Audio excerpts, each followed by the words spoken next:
accepting our invitation to address the European Parliament as part of our This is Europe series of debates. These have been difficult days for Europe, and it is time to reaffirm our values. The war in Ukraine is continuing unabatedly. Pushed back onto the battlefield, the Kremlin has increasingly turned its war machine onto innocent civilians, weaponizing basic commodities in a desperate attempt to get Ukraine and Europe to concede. I am proud of our clear, united and unwavering response, because our values, our freedom, our liberty, our democracy are non-negotiable. The people of Ukraine are fighting precisely for these values, and yet this does not mean that the consequences are not being felt. People in Slovenia are worried. People in Europe are worried. They are worried about heating their homes, about getting to the end of the month, about paying their bills. And this is the time when European leadership is needed the most. This means common actions, solidarity in gas supply and the creation of the credible energy single market. This is how we address our citizens' concerns in the short term. But we also need to be clear. Our surest way of achieving full energy independence is by speeding up our green transition, and this has become just as much about security as it is about climate ambition. It is not the time to backtrack. Prime Minister, with two-thirds of Slovenia's power generation being CO2-free, and by further pledging to increase the use of renewable energy by 2030, your country has been showing leadership in this field. What is more, by increasing interconnection with its neighbours, Slovenia is well on track to improve its energy resilience, and I look forward to seeing the same commitment reflected by all member states within our union. Prime Minister, I also see Slovenian leadership when it comes to accelerating the integration process of the Western Balkans, and here I speak more specifically about Bosnia and Herzegovina.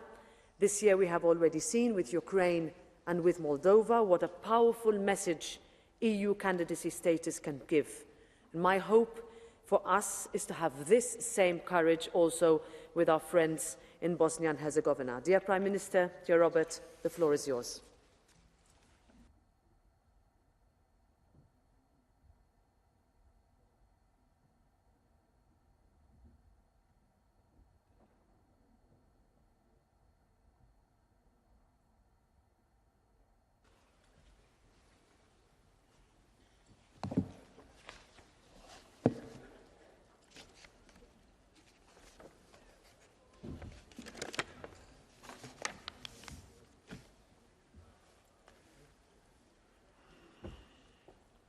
Spoštovana predsednica. Madam President Roberta Metsola, esteemed members of the European Parliament, citizens of the European Union. I know that later attendance will surely be higher, so I will take this as an opportunity for a warm-up for what's to come at 11, and I hope I will be able to be as efficient as possible. It is a great honor for me to be able to address the European Parliament, all of the European citizens, because I wish to discuss our common European future. A common future based on the power of unity, the power of cooperation, and the power of solidarity. I come from a small member country, and I'm well aware of the fact that only when we are unified on the basis of our powers and our values, and when everyone can contribute their best, we can form a community that will function well and be successful. And when this community is united and decisive, it can shift the limits of possible. And I believe that today the European Union and Europe as a whole is facing a great challenge in terms of how much power it has in addressing these historical trials that it faces.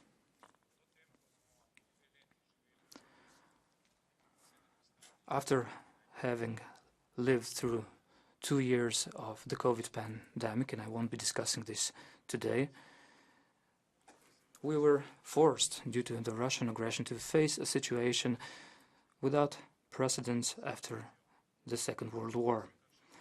This is a situation in which all of the international standards and values are being violated. The sovereignty of different countries is being violated, and there is military aggression that is completely unbased. In addition to other complications, this aggression also affects all of us, all of the citizens of the EU, as well as its economy. Not only the energy crisis, the energy surges, all of this has led to a great economic crisis today, especially because of the price hikes in all areas and record-breaking inflation. And that is why today I would like to discuss 3 areas. I will focus on the energy policy and the green transition. This is also related to my background, but I will also discuss the rule of law as well as our geopolitical efforts, in which Slovenia plays a small but important part. Dear ladies, dear gentlemen, let me give you just Spoštovane gospe, myself in order to fully understand why I will address energy as the major topic during my speech. For the last 15 years, I was working at the energy company, the company that I founded and I was running as a CEO, the company that grew from 0 up to 3 billion in revenues, the company that was the largest energy trader in Southern and Eastern Europe, the company that grew from 0 to the largest supplier of electricity in Slovenia, and the company which in the latest years was also the largest provider of solar power plants, meaning that we did embark on the investing in renewables as well. Having said that, let's switch to the main topic, and that is energy. It is totally clear to everyone that overdependence on one gas source, which is from Russia, led to the weaponization of that particular energy source during last year, and that the consequences of that weaponization we are facing right now. But even though the lack of supply was rightly addressed by the swift action both by the Parliament and Commission during the last weeks, meaning that just by combining the 3 factors, which is being able to reduce the demand, being able to find new sources from friendly countries, and being able to keep the pipelines open throughout Europe by implementing the solidarity clause, we were able to cover for the energy needs. But it was not enough to address the prices. And this is one topic that I always emphasize whenever I speak to my colleagues at the European Council, and that is that, yes, a lot has been done, but more needs to be done as well in the future. And this week is crucial in that regard. So either we address properly the high energy prices, and when I say properly means decisively, and when I say decisively, we need to implement regulatory changes in the market mechanisms, because the internal energy market at the moment, I will not say it's not working, I will say it's being worked by the speculative money, but for their own profits and not for the benefits of the population of Europe.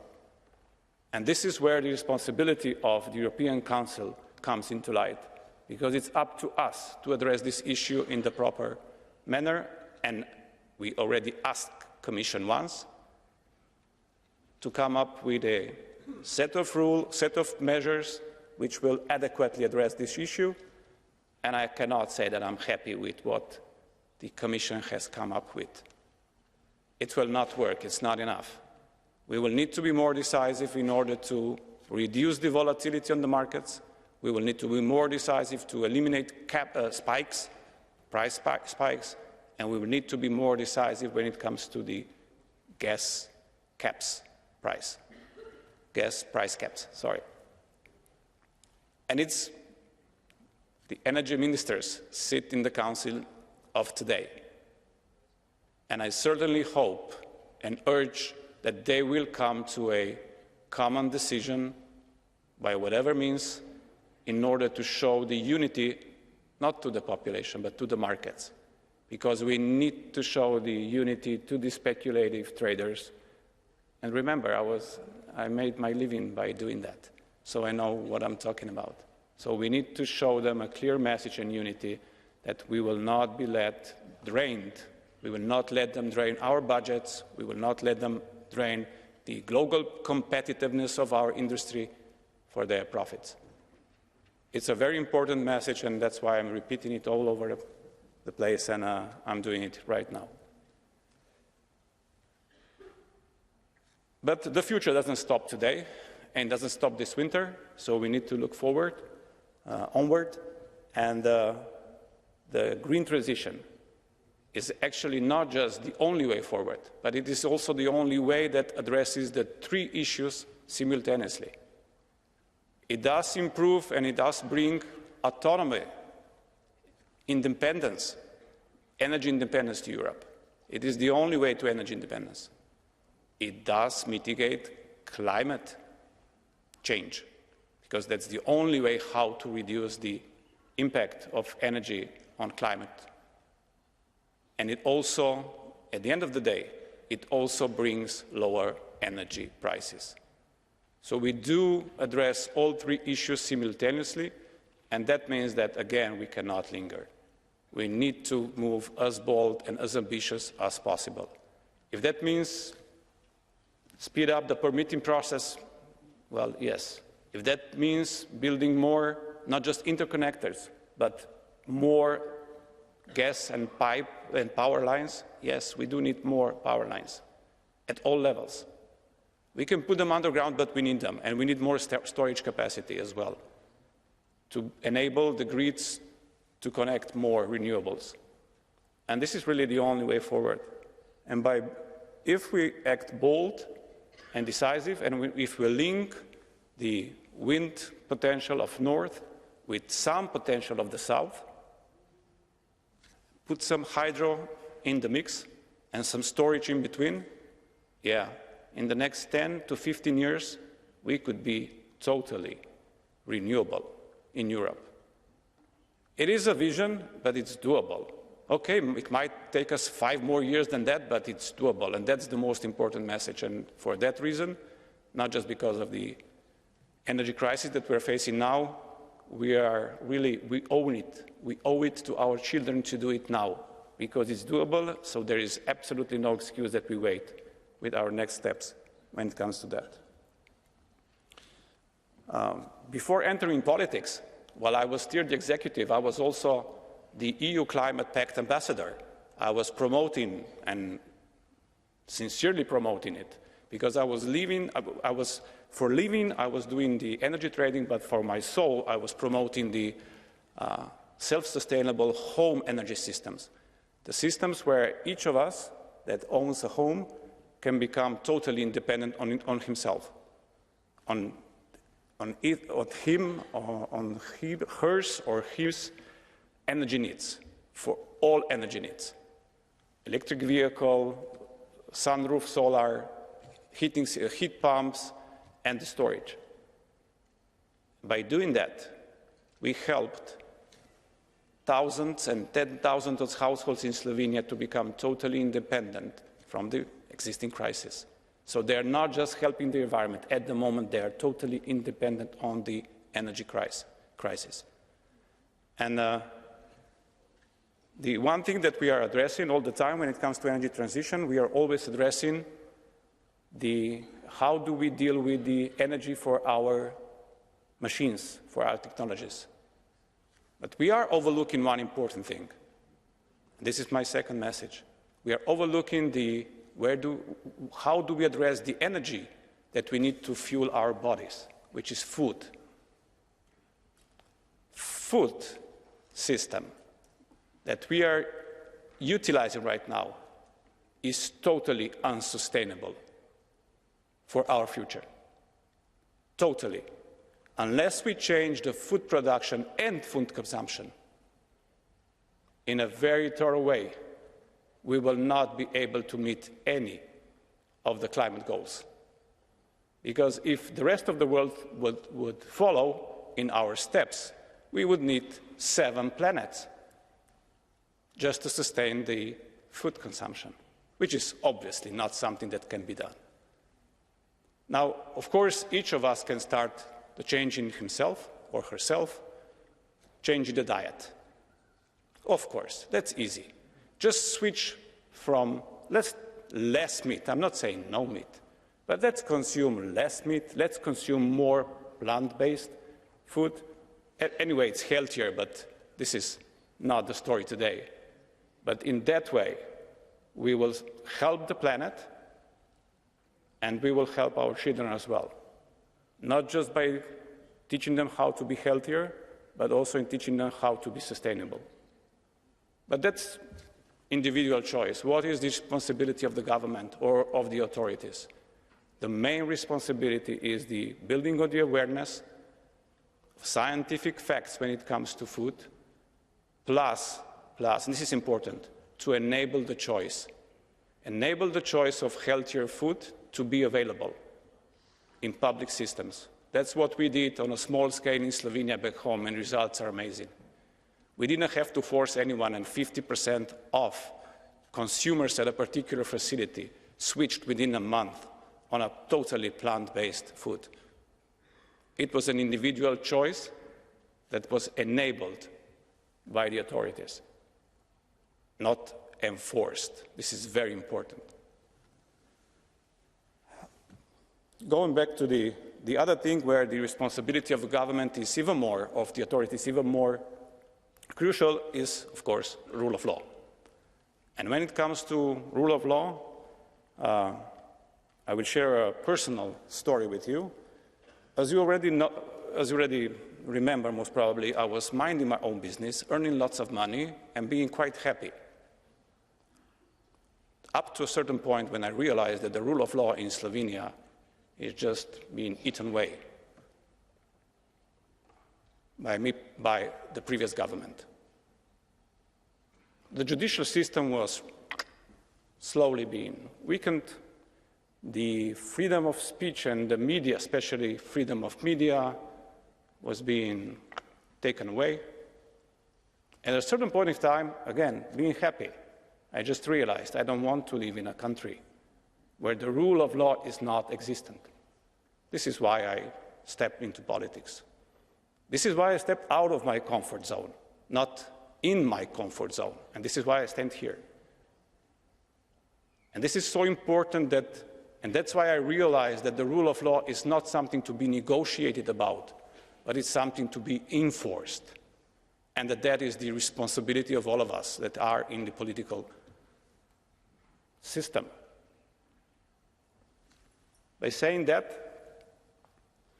the first thing that comes to your mind once you have to make a decision whether you step into politician role or not is, okay, how do we deal with all the exposure? The fake news exposure, hate speech exposure, because that's immediately what you get once you decide to step into politics. And I'm not speaking about uncoordinated or spontaneous fake news or spontaneous hate speech. I'm speaking about hate speech which is financed and instigated by the existing political forces or lobbies. Doesn't matter what you call them. So I urge, and I know that you've already done some steps when it comes to hate speech, the Parliament. I know it's been the Council, the European Council again, who is blocking it. But I urge you to find new ways how to address the issue of paid-for hate speech with a clear goal. And the goal is, you know what? To keep the decent people out of politics. That's really the goal.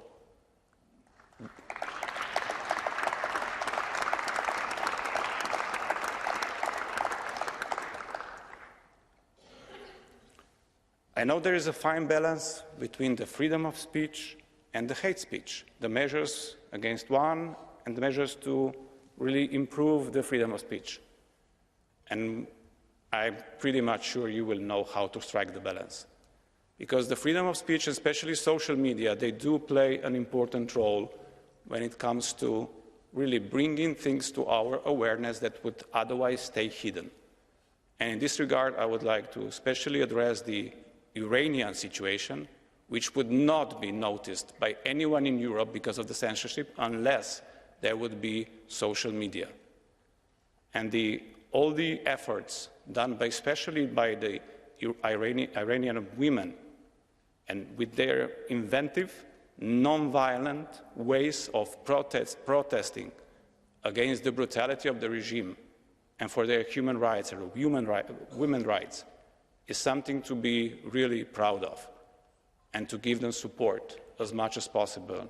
So I urge you to be loud, to keep staying loud, and to keep pointing the way forward where they will be heard also within this particular parliament.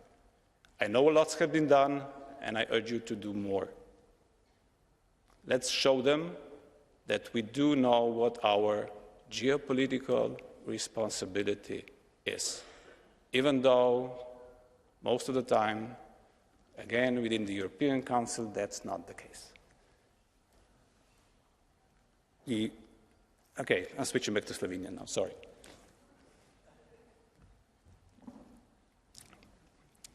To me pripelje do zadnjega. So this brings me to my final point, and that is the geopolitical endeavors of Slovenia as well. If anywhere, then it is in this field that the EU has shown responsibility and unity in the event of Russia's aggression against Ukraine. And I am very grateful to all institutions, including the European Council, which have all shown that when the time comes, we certainly do know how to stand united. We stood united also when we used the strongest tool in the EU's arsenal, and that is the enlargement process. I very much welcome the decision on the part of all EU institutions to have given both Ukraine and Moldova candidacy status for membership of the EU, and I welcome all the endeavors on the part of the EU Parliament to bring the accession process forward and to accelerate that process. Because EU enlargement is, as a matter of fact, a tool that we very well know in Slovenia because we are a relatively new member state. I very well remember the hope for a better future that the enlargement process instilled in us. And that is why I understand very well what sort of hope for a better future we are giving the citizens of Ukraine and Moldova by doing so. And that is why I call on you not to hit the brakes on this process. And the same goes also for the Western Balkans. The Western Balkans, from the very beginning of the Russian aggression, have been subject to a lot of pressure, a lot of propaganda. Pressures aimed at undoing the unity of Europe in terms of condemning Russia and supporting Ukraine. And that is why we need to be very well aware of the fact that this political tool can contribute immensely to the stability of the region and also to all of us remaining united in our support for Ukraine. This is not just about Bosnia-Herzegovina, but I do want to talk about that country. It is about all of Western Balkans, but Bosnia-Herzegovina is the country that has been a victim of aggression in the past as well. And that is why we owe it to Bosnia-Herzegovina today that we did not forget about this country. Just like we never want anyone to forget about Ukraine years down the road. Because that precisely is the story we need to tell, that we are not just about giving signals at the beginning but that we bring stories to a conclusion. This, in Bosnia-Herzegovina, is a story that started 20 years ago and hasn't made steps forward. Now, of course, you will ask, well, who should be the one making the first step? But Slovenia, as a relatively young member state, can say the following. The effect of EU membership is truly transformative. We changed everything. Membership of the EU changes a country. It changes the views of people, and then the people make sure that politics change as well. There's no other way around it. Counting on political structures to change on their own is an illusion, and it will not yield results. What we, as European citizens, have to work on is making sure that our fellow citizens in the Western Balkans need to believe that the only rightful place for them is in Europe, and then they will make sure that changes will happen in the political structures, and the political structures will then accept this as something that has to be done. And that is when the rule of law and democracy will also happen. I do not believe in a reverse order of things. That is why in Slovenia, all political structures very strongly support this process of being accelerated in Bosnia-Herzegovina, and first and foremost to give the inhabitants, the citizens of Bosnia-Herzegovina, to become fully fledged European citizens.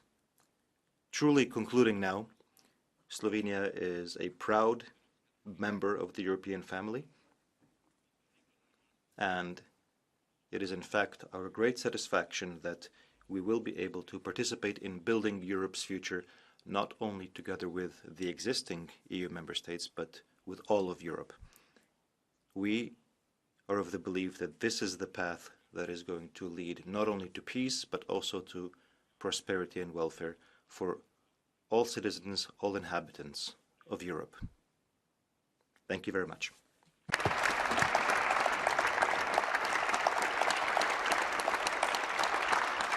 Thank you very much, Prime Minister Golob. And now we'll have the first round of political groups, starting with the EPP group, Paolo Rangel.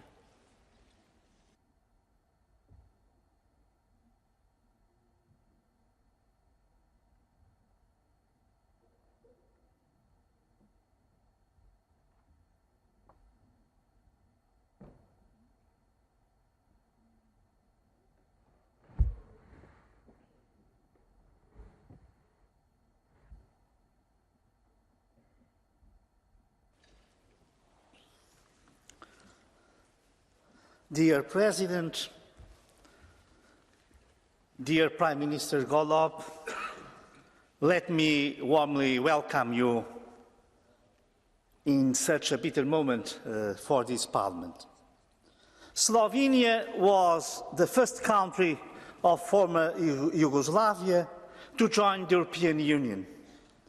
This stands and should stand as an example and a role model for the Western Balkans, and I must congratulate Slovenia on its great integration process that you have just described as a great example for the whole region and for all Europe.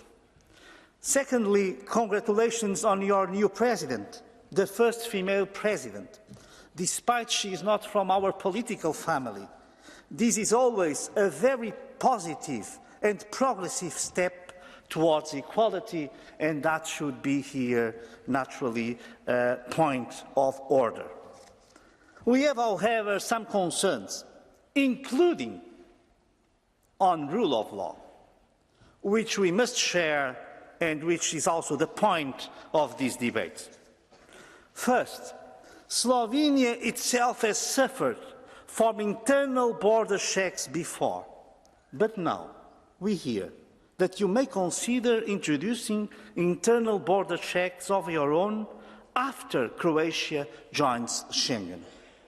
These would send the worst possible signals, especially after the Council rejected the accession of Romania and Bulgaria.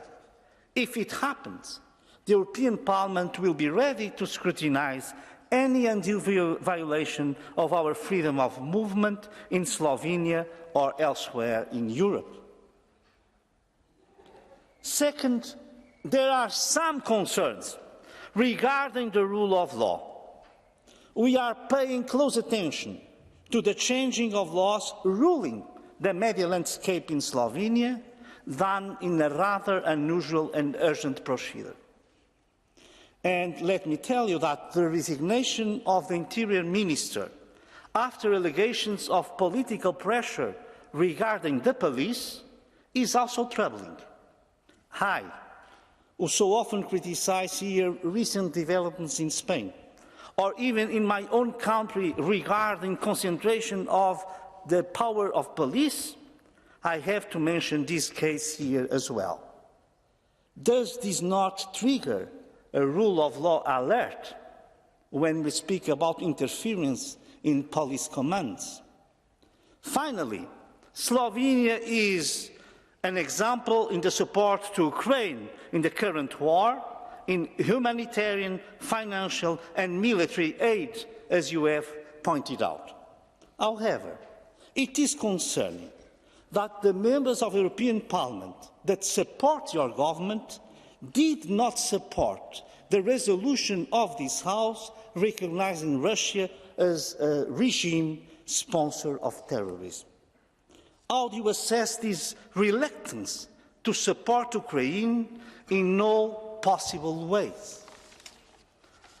Your fellow Slovene, Slavoj Zizek, famously satirized the geographical divisions in Europe by pointing out what separates the Balkans from Middle Europe. But those divisions must be behind us. The Sava or the Danube do not separate us, just like the Dnipro does not divide Ukraine. Europe is large enough for us all. Europe is more than a continent, it is an idea, and it is also an idea in Slovene and loved by the Slovenians.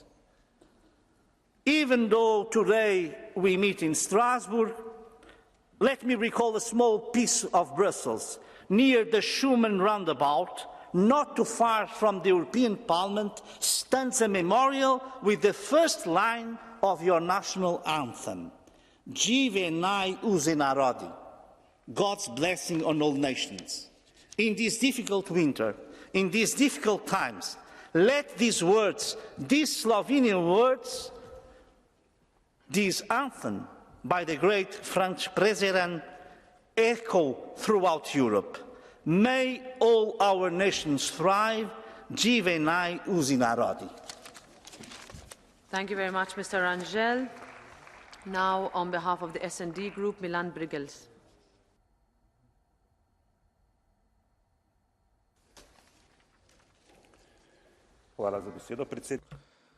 Thank you, Madam President. Dear Prime Minister, esteemed Commissioner, members of the European Parliament. This is Europe. I am pleased that Slovenia and the government of Robert Golob, through this debate and their engagement on the European stage, have proven that Slovenia is part of the core of Europe and its efforts for a more cohesive and solidarity-based EU, for a European Union at the service of its people. The sincere commitment to these values is best revealed in times of great trials in the aftermath of the pandemic, with the war on our doorstep and the energy crisis. Slovenia has actively engaged in the search for a joint European solution to the energy crisis, because as a small country it understands very well that the solution can only be based on unity, solidarity and European values. Prime Minister, I would like to encourage you to continue these efforts and ensure that Slovenia, both at home and at the European level, adopts additional measures to reduce household costs and provide support to small and medium-sized enterprises. At the same time, the burden of solidarity for the most vulnerable needs to be carried by all sectors, from the energy and pharmaceutical sectors to the banking sector, which have generated huge profits during times of crises. I am convinced that we can make it together, but also that we can show the countries that are waiting to join the Union that we are on their side and that we can support them. With the serious situation in the Balkans and the war in Ukraine, our message must be clear. Europe and thus the European Union is and will be the home of all those who wish to live in a democracy, in freedom and in peace. Thank you. On behalf of the Renew Group, I give the floor to Stéphane Séjournet's Group Chair.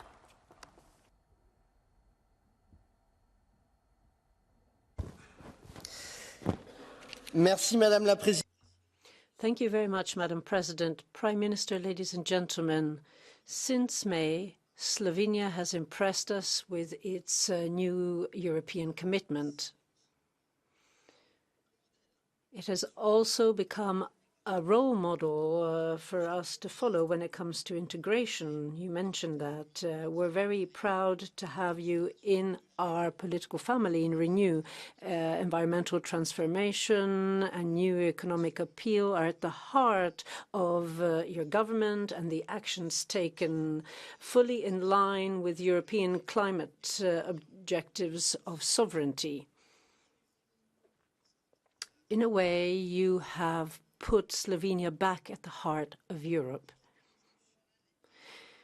Now, your institutional work is welcomed unanimously by civil society, civic rights organizations, and the authoritarian slippery slope has come to an end. State TV has become independent again.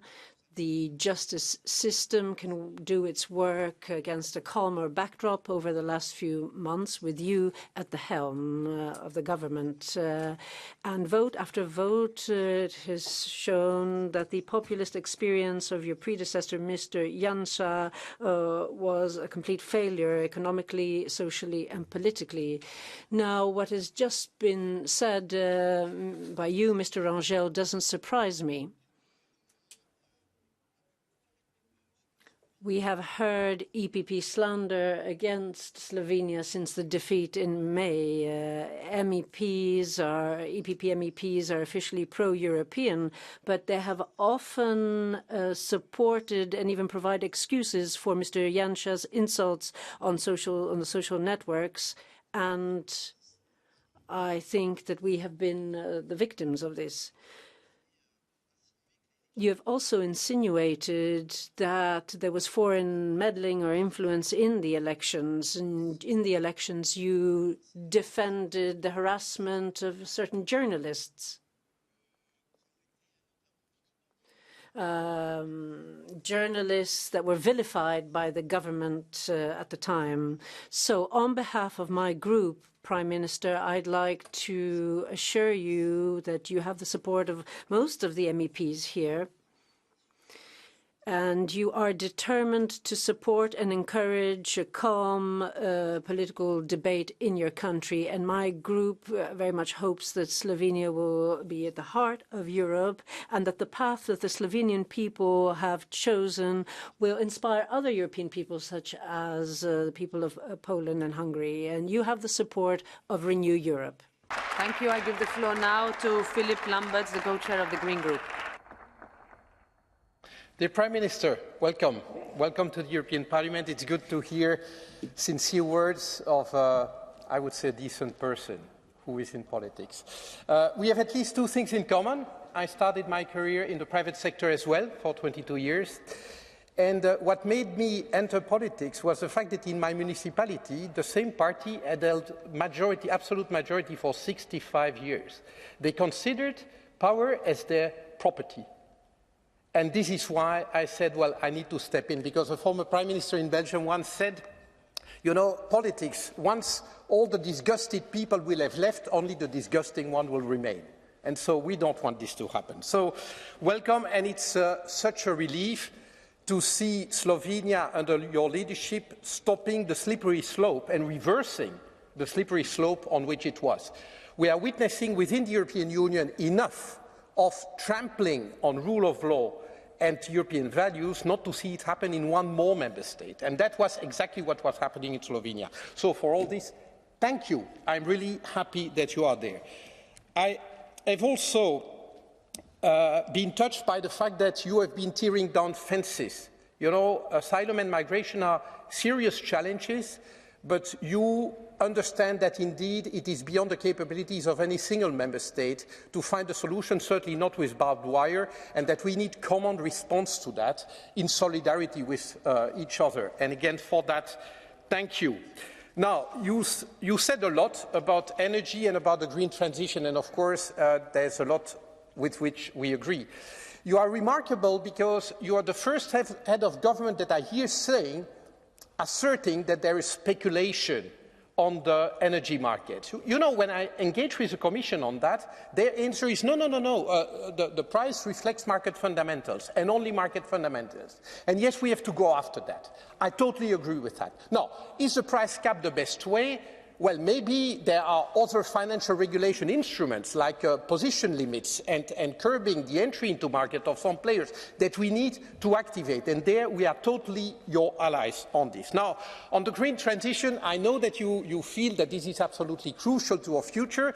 You do not present that just as a defensive thing, but also an ambitious thing, and I agree with that. But I might have some questions to you because, well, my friends in Slovenia tell me, for instance, that the red tape to install solar panels on roofs in a country where basically most people have their own house, all this red tape has not been cut yet. Also that you want to prolong the extinction of this fossil-based Schostein power plant 3 more years until 2033. And then there's the issue of nuclear. Now, we can have a debate about nuclear energy, but again, this is presented in Slovenia as the silver bullet that will solve all problems in energy. Really, I mean, if the business case for nuclear is so good, it shouldn't be afraid of a fair and square competition in the public debate with other forms of energy. And indeed, you mentioned renewables, and there we would like a more balanced public debate on that. Another thing that you didn't mention, but where Slovenia is strong, I think your country is probably the European champion of biodiversity. I understand that the per capita, your country has the most beekeepers in Europe. So I don't understand why Slovenia is not more proactive in supporting the sustainable use of pesticides regulation, because you know that there's a lot of resistance and we need support, including in the Council, not just in the Parliament, to make it happen. So, Prime Minister, a lot to agree with. Frankly, we want to work with you and well, let's hope that indeed what you are doing in Slovenia is not just a parenthesis, but the beginning of a new future. So glad to work with you. Thank you. Thank you very much. I give the floor now to France Jamais on behalf of the ID Group.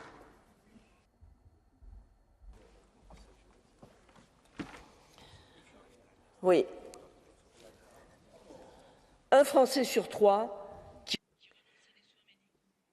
1 in 3 French people giving up medical care.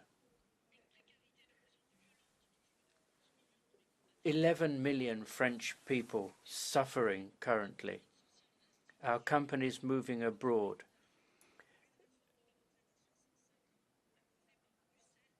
Brussels imposing a reform of retirement age. Companies, small companies going to the wall, and farmers' suicides every other day. Fishermen being sacrificed. The French are in the dark and shivering.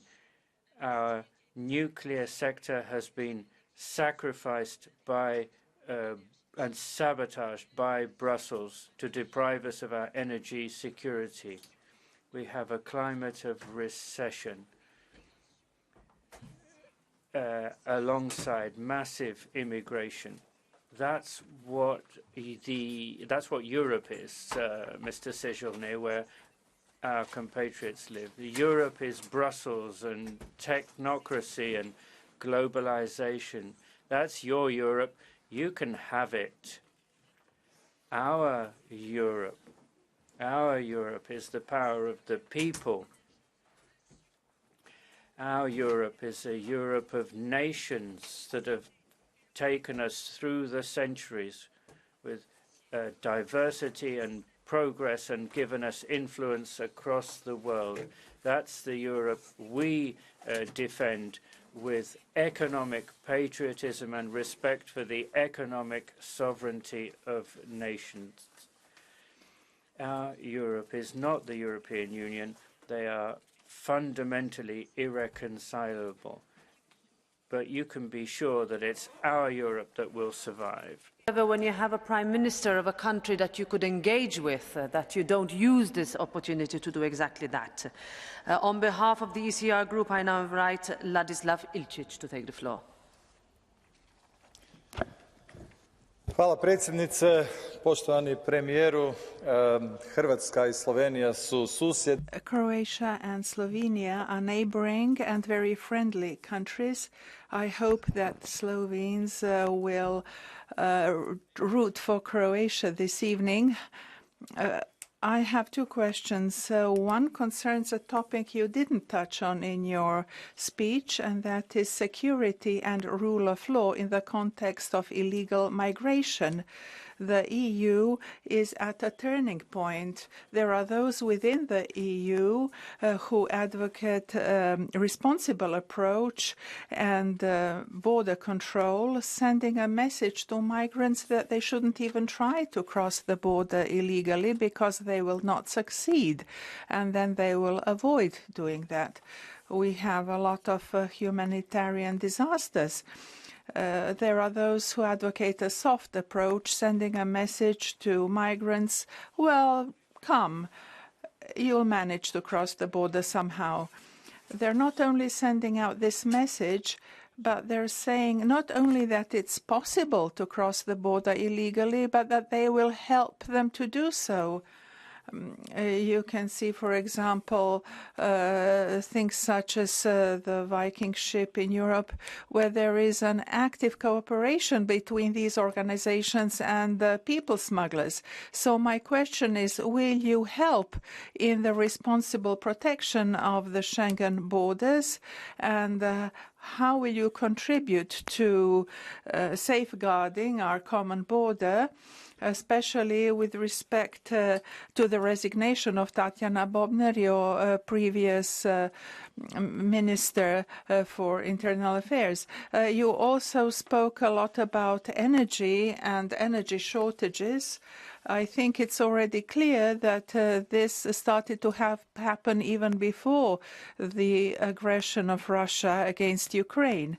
In the EP, we have an approach which we call green and ambitious, but very often it's not that. It's actually counterproductive. We would ban everything. We would ban coal, gas. We would advocate heat pumps and allow gases in heat pumps and so on. You invested a vast sum, 500 million euros in financing holding, but it's not clear what you will support. This holding includes the Šoštanj thermal power plant and the nuclear power plant Krško. This is the joint ownership of Croatia and Slovenia. How do you see this transition? Of course, we need a green transition, but we have to see how realistic it is, how fast it can proceed, and how you see the inclusion of Croatia into new projects. Thank you.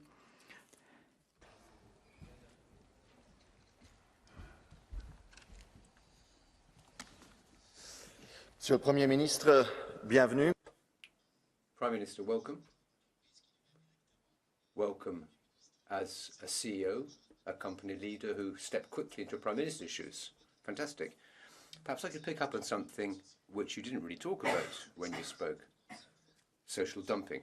So, Prime Minister, you're aware of what social dumping is. This is when employees, workers are re-employed as part of long chains of suppliers with a whole series of intermediaries, temporary work agencies sent to foreign countries where they work under awful conditions for lower wages. All of that is part of what the European Union calls the free movement of services. And this social dumping involves major differences when it comes to gross pay and national insurance contributions. So they define wages and contributions on the basis of the country where the contract was signed rather than where the work's being done. For companies, this is obviously very beneficial. They can maximise profits while reducing the national insurance payments they pay. For workers, this is, of course, a disaster. We've had very scandalous examples recently in Antwerp, in Belgium, which shows that this trend is becoming even worse, where non-European workers are now being shamelessly exploited. They're sent via Hungary and Portugal to Antwerp in Belgium. Social dumping, you know all about that. We have that in the transport and building sectors, as well as many other parts of the economy. Prime Minister, your own country often plays a major role in this whole process.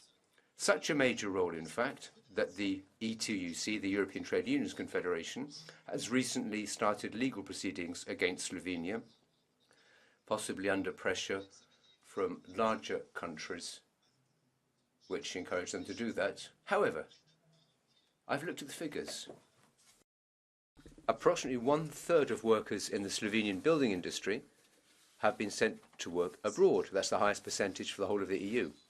If these detached workers are from Slovenia, some of them are actually workers from non-EU members. This means that companies set up in Slovenia go overseas to seek workers, not because they need them, but simply to dispatch them immediately to other member states, where they then can be cruelly exploited so as to maximize the profits of the companies in question, while at the same time undermining employment legislation. And calculations suggest that this leads to fraud involving 128 billion euros. That's what we call a social hold-up, and that's just one country. So just a few years ago, under the previous government in Slovenia, I went there and had a meeting with trade unionists, and they told me something which I found quite shocking. They told me that in the building which houses the ministry, you have a whole series of letterbox companies. In other words, one office with an endless list of companies which are, in theory, based there, but which do nothing whatsoever in that building. But this is a building which belongs to the ministry. Prime Minister, social dumping, whether by seconding workers or social dumping, is a real problem in Europe. We all know there are solutions to this problem. For example, free movement of services must come with conditions, fundamental guarantees regarding labour, equal work for equal pay, a rejection of any type of discrimination between workers depending on where their contract was signed, and, of course, a European directive on limiting subcontracting chains, which are an open door for social dumping. So one question to you, Prime Minister. What will your government do to change the role that Slovenia plays in this process of social dumping? Poštovani kolege, colleagues, Prime Minister of our neighboring and friendly Republic of Croatia, in the name of our friendship, I would like to ask you two things. First, please give us some advice. How did you manage to produce 14 million vehicles? Sorry, you produce 45 vehicles per hour, one vehicle every minute, and we in the Republic of Croatia, with billions of public money, have managed to produce only a few of them. So give us some advice. Secondly, I ask you, as I ask all my colleagues, to root for Croatia this evening. And on Sunday, we have a final for the European Union, and for all of us to be glad about it. So long live the European Union. Thank you. And I give the floor to Romana Tomc for 3 minutes. Thank you for giving me the floor. Dear Prime Minister, Dr. Robert Golob, I was interested in listening to your speech, where you talked about the energy crisis, the green transition, and the enlargement process to the Western Balkans region. I am happy to have heard proposals on how to tackle these issues, and I would be even happier if you had solutions for Slovenia as well, because the situation is dire in our country. Next to the questions connected to the rising prices, the rule of law is also endangered, and media freedom. Thousands of people in Slovenia have, after 6 months of your government, been left without a doctor.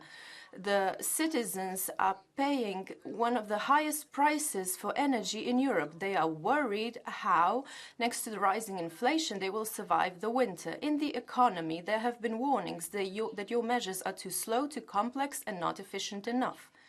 A few days ago, as has been said, the Interior Minister has stood down and accused you to have meddled in the police, where you have called for certain people to be dismissed. In the National Parliament, you have lied to the members. Your past and present role when it comes to energy transactions is filled with unanswered questions. The President of the European Parliament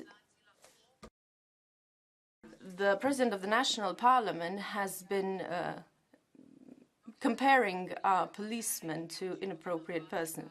The media have been exposed to threats and pressures from your government. It is clear that you are using autocratic measures.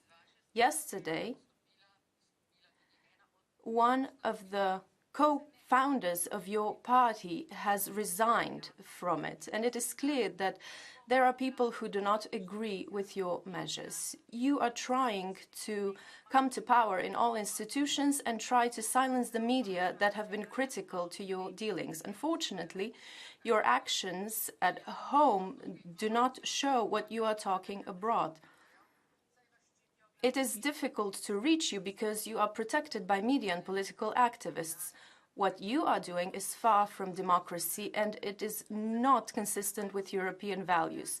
Unfortunately, the citizens of Slovenia will be the ones to bear the consequences. Brutal intrusions in the media landscape should worry the European institutions. If I come back to your speech, we would wish that all you have said to the European public would be done in Slovenia as well. However, words are not enough. People expect concrete measures that will allow them efficient healthcare and help when dealing with high energy prices. But instead of that, taxes have been brought up. They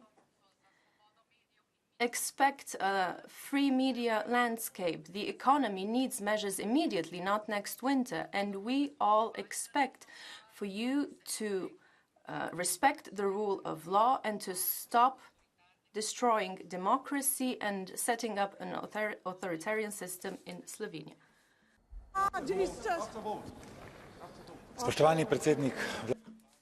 Dear Prime Minister, Dr. Robert Golob, welcome in Strasbourg, welcome in the European Parliament, welcome among us. It is nice to hear Slovenian language being spoken in this parliament. I would like to thank you for being so engaged when dealing with Bosnia and Herzegovina and trying to ensure this country gets candidate status as soon as possible. I believe that the Slovene politicians have been crucial when trying to ensure the candidate status to Bosnia and Herzegovina, including the President of our Republic, the Foreign Minister, and us, MEPs. On my initiative, Madam President of the European Parliament received a letter where we have called for ensuring the Parliament calls for Bosnia and Herzegovina to be given the candidate status. Considering the times we are living in, considering the horrific war in Europe, this is a crucial, if not key, step for the entire Western Balkans region. This is a region that often loses its ambition and power to try to come closer to the EU. This is a region that was promised the European perspective almost 20 years ago by the European Union at the Thessaloniki summit, but it seems that we are still far away from a new enlargement process. There are strong connections between Slovenia and Bosnia and Herzegovina and also other states in the Western Balkans region. We are tied by common history, we are tied by friendship. Slovenia is and will be an ally of the Western Balkans countries without any conditions, without games, and without harmful interests. Today we are 2 days before the December summit, and Bosnia and Herzegovina has been given green light by the Commission, so I call upon you to give the green light at the European summit as well. It should be heard clearly. EU de facto lives its mission to ensure a connected Europe, and Western Balkans region should become an equal partner in it. Dear Prime Minister, I would like to ask you, how do you see the possibility that Bosnia and Herzegovina will be given the candidate status? Which country still presents the most problems in the region? Is compromise possible? And what message would the EU like to send to the other countries in the region? Thank you very much. Thank you very much. Our next speaker is Madame Katalin Che.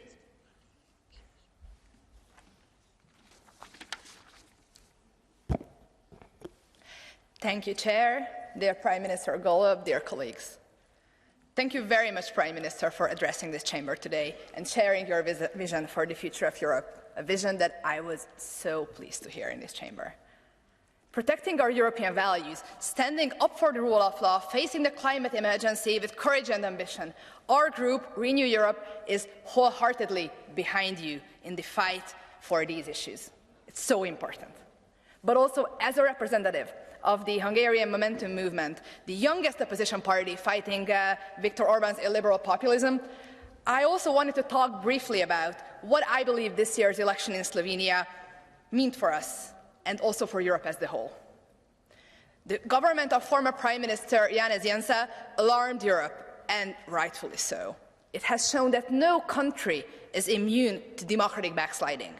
Mr. Janša issued ad hominem attacks at members of this parliament and against members of our group in particular. At home, he attacked civil liberties, undermined judicial independence. Media freedom was very severely curtailed as Hungarian media tycoons showed up in Slovenia, interfering with press freedom and exporting the Orban model. So in short, what we saw is the Orbanization of Slovenia. The playbook was just so remarkably similar.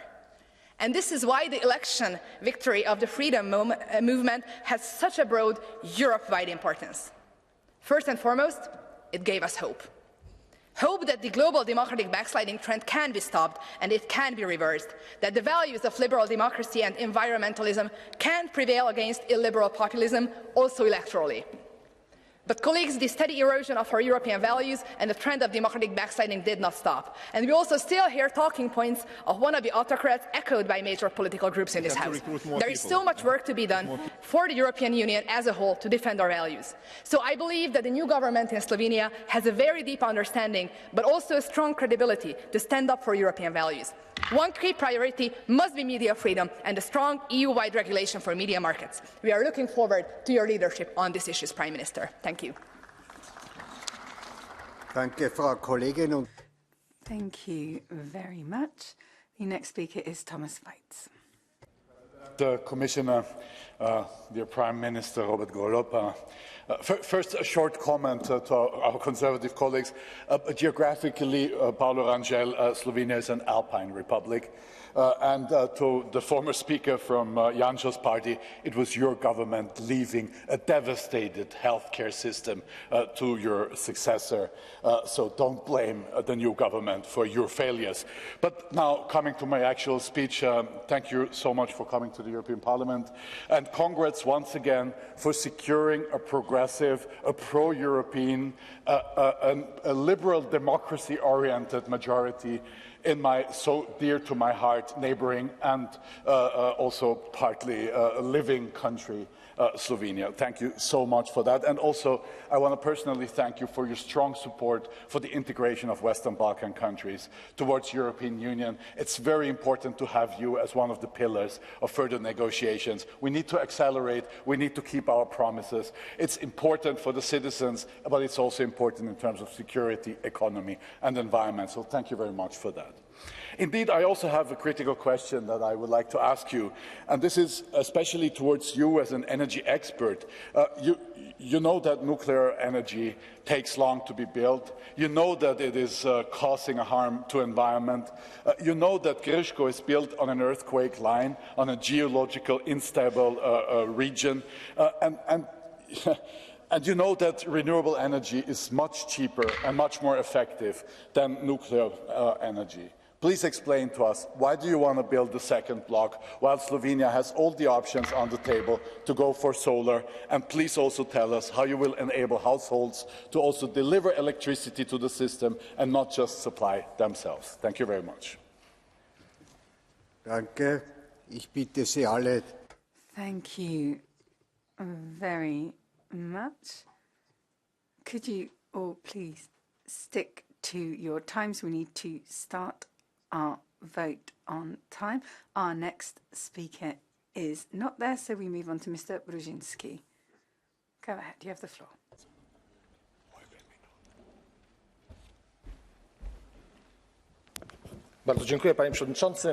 Thank you, President. Prime Minister, I would like to thank you to what you said to us in this chamber. It's very important that when talking about the future of Europe in the European Parliament, that the voice must be heard from people from Central Europe. On many occasions, we have heard from the so-called old European Union that countries such as Czechia, Slovakia, Poland, Hungary are countries who are allowed less because supposedly our democracies are not as developed as the so-called developed democracies in Germany, France, or the Netherlands. And what we get as a result is what we see in the case of the war in Ukraine. You failed to listen to those who knew what Russia is or was under Tsars or under the Bolsheviks or under Putin recently. Luckily, today, also EU institution people are saying, well, too bad we didn't listen to Poland. So, Prime Minister, in your speech, there are things that I agree with 100%, such as enlargement in Western Balkans. That's obvious that if we turn our backs on Bosnia and Herzegovina, then sooner or later they will fall under the influence of Russia or the Saudis. But some of the things you said are something that I find skeptical. Being vegetarian or the climate religion, that would make everyone's happy. Well, I'm skeptical on that. Some of the previous speakers were quite hypocritical. If you come from the right political club, then you're okay. If you're from the outside, then you're the bad guy. You endanger democracy, and but you can see that it's not always as obvious as it would be, as we see from the current corruption scandal. Thank you. The floor is yours. Thank you, President. Prime Minister, thank you for your inspiring vision on energy, food freedom, for what it represents for Europe. Slovenia has made an extraordinary journey since it became an independent state, and especially since it's joined the European Union. Today is a model in many ways, and I believe it can help the Union as a whole at a time of very high risks, which have been aggravated by the Russian aggression against Ukraine. Slovenia can help make people understand that Europe as a strength lies in the diversity of its people, and that the more diverse we are, the more efficient we are, that we can ensure the well-being of citizens in a more effective and sustainable way, and that we can better ensure fundamental rights. Respect for this diversity is the key of the future of the Union, and in this sense, Slovenia, as you mentioned, has a very important role to play. Thank you very much. Herzlichen Dank. Auch für die Einhaltung der Redezeit. Please do try and stick to your speaking time. Our next speaker is Sean Kelly. Thank you, Prime Minister, for joining us today to share your views on the future of Europe. I welcome you to this timely debate. We are currently at a critical juncture for Europe and for European democracy, facing significant challenges both internally and externally. Looking internally, events within the European Parliament over the recent days have shaken our trust in our institution. Allegations come to light of possible corruption cases involving MEPs and Parliament staff are deeply troubling. There is no place for corruption in European democracy, and these developments will warrant a period of deep reflection and reform. Beyond our plenary chamber, we are facing unprecedented challenges in Europe. War in Ukraine and the ensuing energy and cost of living crisis pose new tests for the EU and call for further cooperation between member states. As citizens and business worry this Christmas about keeping the lights and heating on, we must ensure that the EU continues to deliver for its citizens. Unity is more important than ever. As leader of a small European member state, I am confident that you understand this, Prime Minister. Ireland and Slovenia are alike in this regard. As small member states, we share a common understanding that together we are stronger than apart. Indeed, Slovenia joined the European Union during Ireland's Council presidency in 2004. Having witnessed the enormous benefits that European Union membership has delivered for my country in terms of economic, social and cultural opportunities, it was a pleasure to hear that Ireland played this small role in Slovenia's journey. Looking forward, the shared challenges we now face are significant. No single country can handle these alone. There is huge strength in unity, and I hope to continue to see Slovenia and Ireland grow together within the EU. Thank you very much. Our next speaker is Madame Mia Petra Kumpulanatri. Thank you, Chair, and welcome to the European Parliament. I appreciate this opportunity to have a dialogue, and I saw you spoke from your heart.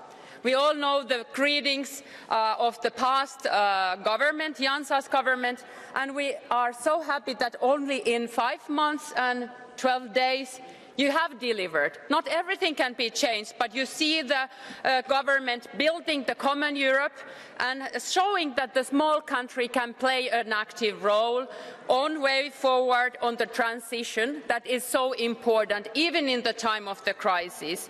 Your greetings on the energy systems, I could not agree more. It needs to be a clean transition, and we need to get rid of the speculators on the markets. And this day, when the people are seeing the prices of energy, also your government will put a lot of help for their citizens. Dear colleagues, I think what we heard today also on the importance of rule of law, it may not be unanswered, that we can send greetings to the Slovenian Parliament. Thank you for giving the same-sex marriage rights also citizens in Slovenia. As we have worked here for the rule of law, it's important the national government is doing the very same thing. Kiitos, Mia Petra. Can I please ask colleagues as they come into the room to keep their voices down? Irena Joveva, 2 minutes. We will have to be tight on time because we're running late. Thanks. Hvala lepa. Spoštovani. Thank you, dear Prime Minister, dear colleagues. In the past 7 decades, the European Union has grown from a political project of peace into an actual political community. Together, we are setting global standards for the people. We are setting standards when it comes to climate policy, digital rights, healthy food, and democratic values. Is everything perfect? No. While the European Union has been evolving politically, the bureaucratic machine has been growing as well, and it is now too complex, adapting with great difficulty to constant new challenges and crises. In the past years, we have made big steps. That is, of course, true. For example, in our climate policy and the Recovery and Resilience Fund. But where are we today? Today, we are living in the reality forged by the criminal war in Ukraine, the energy crisis, and despite all efforts and achievements, I do miss higher ambition level at the level of the EU and in other areas. I would also wish for us to be more united when we are responding to the consequences of the crisis and when we are setting the common framework for the green investments that are needed to ensure European energy independency. We are setting a good basis with Repower EU, common purchases of gas and limiting the electricity prices.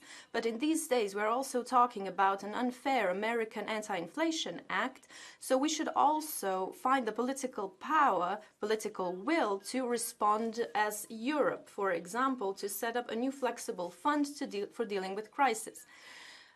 Vetoes in the Council are forcing the Council to make compromises that are inadmissible, and the corruption at the systemic level in member states and also in this Parliament is eating away our credibility.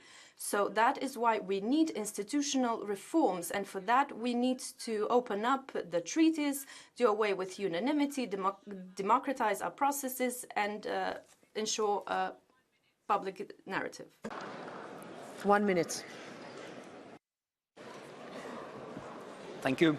Dear Prime Minister Golob, last year I had the opportunity to visit Slovenia on a mission as a member of the Budgetary Control Committee. Under your predecessor, Janez Janša, Slovenia was suffering multiple rule of law crises. The issue that resonated with me mostly was the intimidation of the controlling authorities as well as the lack of media freedom. Budgets were cut and critical investigative journalists were victims of organized attacks. And of course, we can't forget his efforts to politicize your radio broadcaster, Radio Televizija Slovenia. But you are the head of a new government, and I hear that the situation has improved already. And your legislative initiative to restructure the governing bodies of Radio Televizija Slovenia is a welcome one. I hope that it will indeed lead to a less hostile public media landscape. However, it appears that there are some branches of the government where the political influence is still creeping back in. So recently we have witnessed your interior minister resigned over the political Thank you, pressure. Mr. Peksa. So, yeah, thank you. Thank you very much. Next is Laura Huhtasaari for 1.5 minutes. Eurooppa, distinguished President, Europe is in a crisis. Not even the war in Ukraine doesn't stop the Green Social Democrats or the Red right wing to implement really crazy decisions. Why cannot we freeze our emission trade? This would be a very good way of lowering electricity prices. We do not use peat, almost all in Finland anymore, and now we're complaining when central heating is so expensive. Do you want electricity to be expensive or cheap? If you want it to be cheap, I wonder if it would now be a good time to change the way you're thinking. We have parasites, green parasites overall. The journalists in the media are green mostly, and this is why the income comes from lying. This craziness does not stop here. We are told now that we have 72 different genders and other nonsense like that. We do not talk in favor of the persecuted Christians, even though they are the most important group in the world. I'm very concerned about the West. It's in danger of sinking. For 1 minute. For 1 minute, please. Prime Minister, some of our colleagues are not here with us today because they are sleeping in jail. Staff members, several members of the European Parliament are under suspicion of corruption, having been paid by Qatar to influence EU policy. They all came from the bleeding heart left. All of them are the mouthpieces of NGOs who purport to lecture people and governments that have been legitimately elected on what is good and right. I've been a member for 8 years now, and I have been subjected to session after session, report after report, lecture. I've seen them all gloat about virtue and human rights. And now we learn that the homophobe hunters got bags of cash from from the homophobe state par excellence. Yes, this hypocrisy, this duplicity could make us laugh, but this corruption case should make us wonder how many speeches have been teleprompted by the Qatari money, how many texts have been voted here by S&D, even last month, were promoted by the interests of the Islamist government. When an EU campaign promotes the headscarf, is that coming from Brussels or from Doha? Enough naivety, enough weakness in the face of this Islamic offensive. Let us reaffirm our values in the face of this treachery. Monsieur Bey, now it's Boguslav Liberatsky for 1 minute. Thank you, Madam President. Prime Minister, let me say I totally with you and welcome back on the right track. You said we must be decisive, unity and more, I understood, power and European methodology. And also I am totally with you. Renewable energy, it means own resources, using waste, biomass, sun, wind, new jobs, cheaper energy and energy independence. Rule of law. I am coming from Poland, I am totally with you. Rule of law is not to be negotiated, it is to be enforced. And thank you for your words concerning Ukraine. Supporting Ukraine, it means we are preserving our freedom and peace. And at the end, I am keeping fingers crossed for your game against Argentina tonight. Thank you. Thank you very much, Mr. Liberatsky. Next is Clara Ponsati-Obiols for 1 minute.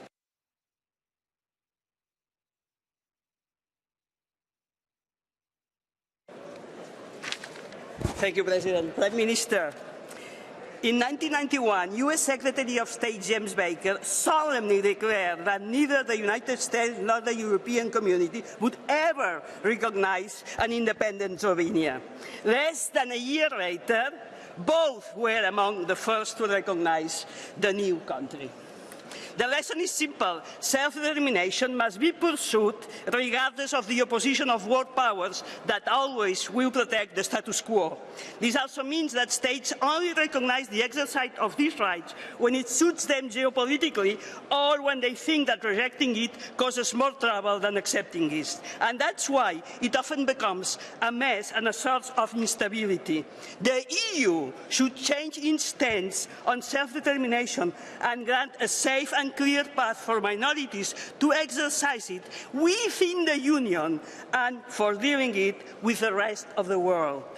Slovenia should lead the effort to redefine this right. Thank you. And we Catalans will help you in this endeavour. Thank you. Next is Robert Heischel for 1 minute. Thank you very much, Chair. Thank you, Mr. Prime Minister, dear colleagues.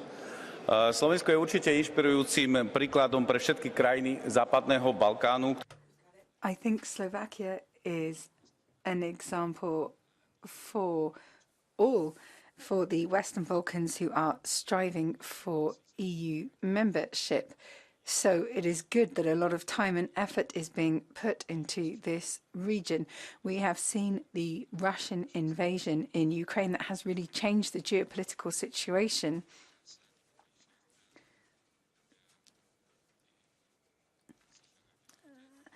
Membership to the EU means security, it means more stability in the neighbouring countries to the EU. That is very important. The Balkans have long aimed to have membership alongside, we have Bosnia, we have Serbia. We recently had the summit in Tirana.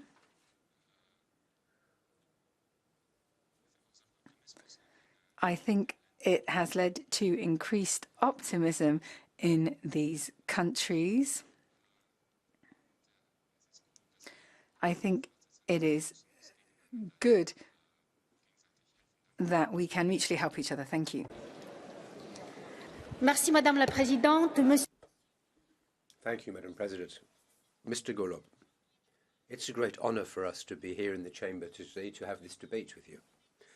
Just 1 year ago, Slovenia set out on a path of destruction led by the then Prime Minister against the media of the country and its judiciary. He showed enormous arrogance in doing this. I'm delighted to see that Slovenia quickly moved away from that model. I congratulate you for having initiated ambitious reforms to ensure that your country be secure from all political interference.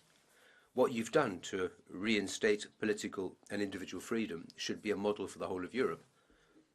Mr. Golob, thank you for having brought Slovenia back to the heart of the European Union, and above all for proving that southeastern Europe is in a position to put forward reforms which can act as a source of inspiration to the whole of the Union. Thank you. The floor to Prime Minister Golob. Can I ask you, dear colleagues, to show respect to heads of state and government when they come and address this Parliament and This is Europe debates? Prime Minister, you have the floor.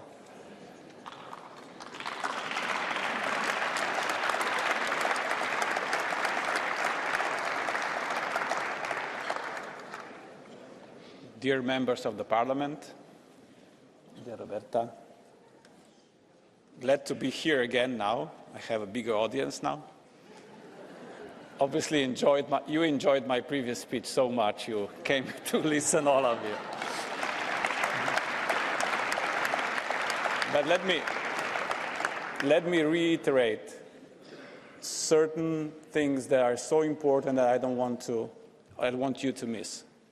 First, let me pledge our full, not just support, but commitment to implementation of rule of law in Slovenia, but also our support to rule of law within the other member states and the European Union as such. And rule of law is not subject to interpretation of political partisans. It is something that you either have or you don't, because it's not just a political system. It is our responsibility to implement, but it's being lived by other subsystems, as media, as judicial system, and so forth. The other commitment that I would like to pledge fully is our commitment to support Ukrainian people. We've done everything possible and everything that we could or even did not plan to do under the previous government. We are supporting Ukraine in all possible ways, and we do it promptly. We are not just promising aid, we are delivering aid promptly. And that's something that's very easily to be proved. We are also very committed to support the enlargement of the European Union in the Western Balkans. This is one of the first topics on our government agenda when it comes to foreign policy. We want to see the region stable. And the only way to stabilize the region is by bringing it closer, to integrate it to the European Union. It's not a matter of which mechanism is being used. It's about integration, and as fast as possible and the strongest possible. That's the only way how we can transform the region at its core. And third, it comes to energy. I believe that no single nation can face the energy crisis alone. It doesn't matter how big you are. It doesn't matter how rich you are. The cost you will pay if you want to tackle it alone is going to be exorbitant, and you will not be able to take it. Maybe for a year, yes, but not on a longer run. The only way forward is through united and coordinated effort. And for this particular reason, I urge again, not just you, but my colleagues, forget about national egoistical moves, thinking that you can solve your problems and leaving the others behind. It's not doable. The only way forward is by being united and decisive. It is truly the only way forward.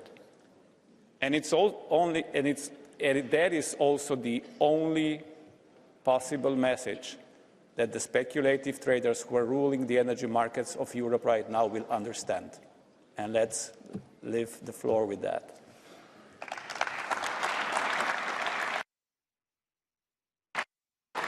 Thank you very much, Prime Minister.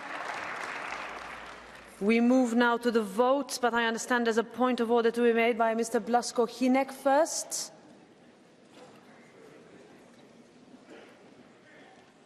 Please state the rule under which you are making it.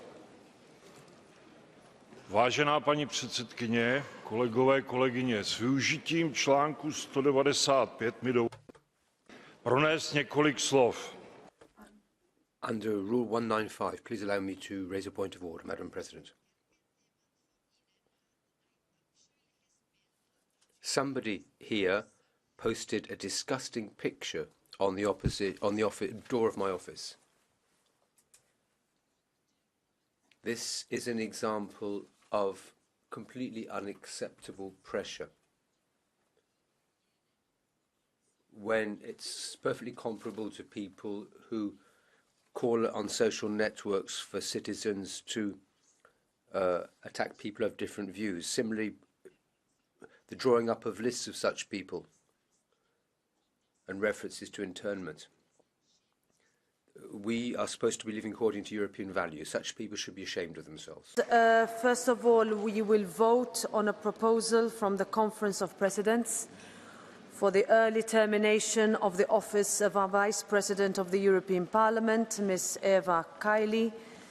In accordance with Rule 21, the proposal requires for adoption a majority of 2/3 of the votes cast, constituting a majority of Parliament's component members. Only votes for and against constitute votes cast for the purposes of calculating whether the necessary 2/3 majority has been obtained in accordance with Rule 187, paragraph 3. Please note that the total displayed at the top of the screen will include abstentions, and that the votes taken into account are only the votes for and against. We shall now proceed with the vote by roll call, and the vote is open.